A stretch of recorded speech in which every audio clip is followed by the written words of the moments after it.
Finally, we've been seeing those much anticipated corporate results flow through. Attention to a large extent has been on the banks, but overall, what has been your impression of the earnings season thus far? Good morning, Alishia. Overall, our own feeling is that the results have actually met expectations. They've been actually better in some cases. Some individual companies have actually sparkled through.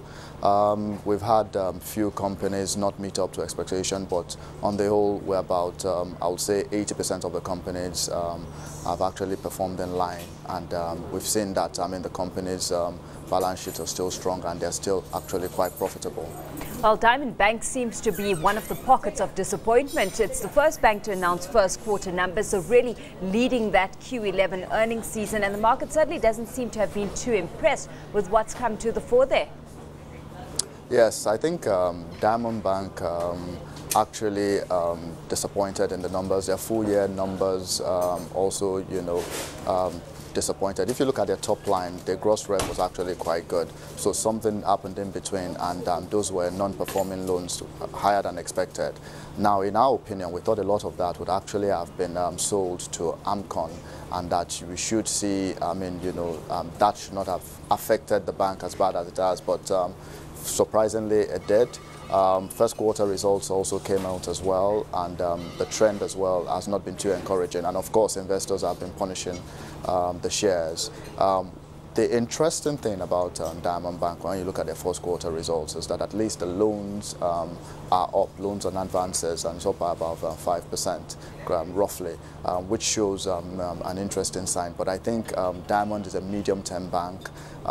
It's a bank that remains focused on the middle tier, lower tier, and we hope that the new management, because they have a new CEO, and will actually steer it into a better profitability. At ₦5.64, then, could it be possibly be presenting buying opportunity at this stage?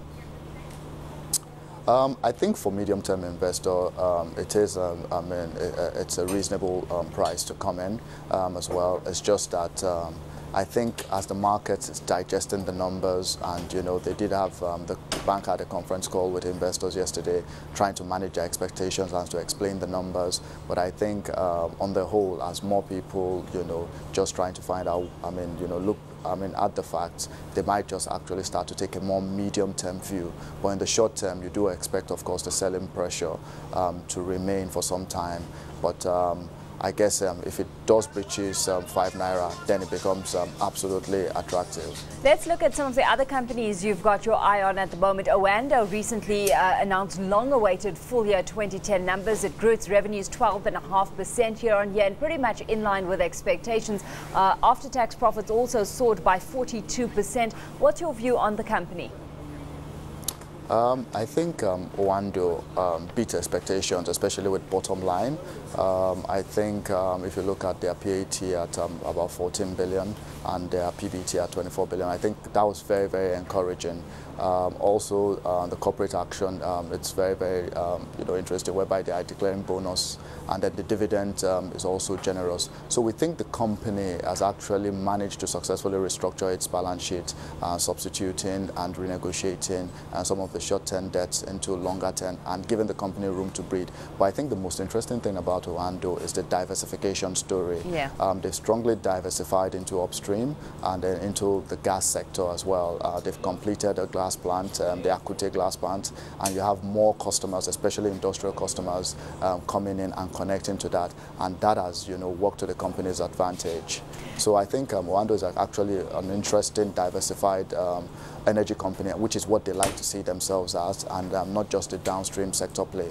So clearly a strategy that's paying off for that company. Let's put Dangote Flour against the likes of a flour mills. How are you viewing those two companies in comparison, given the fact that we're seeing escalating commodity prices globally? I think Dangote Flour has been one of the companies that we find attractive and has been fairly efficient. I think the most important thing is input cost. Now the commodity prices are going in.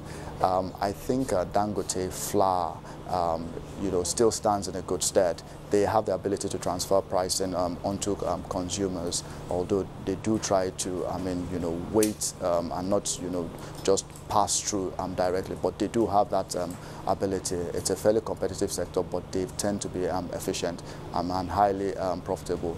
We still think it's slightly undervalued, and it's something that we're still, looking to include in our portfolio. But generally, what we just see in the market is that investors have been very, very cautious about, committing and aggressively, buying. So despite, the results you've seen coming under all the corporate actions, you've still seen some nervousness, and I think that has to do with the political environment. And as we enter the elections this week and for the whole month of April, as we conduct the federal, states, and local elections.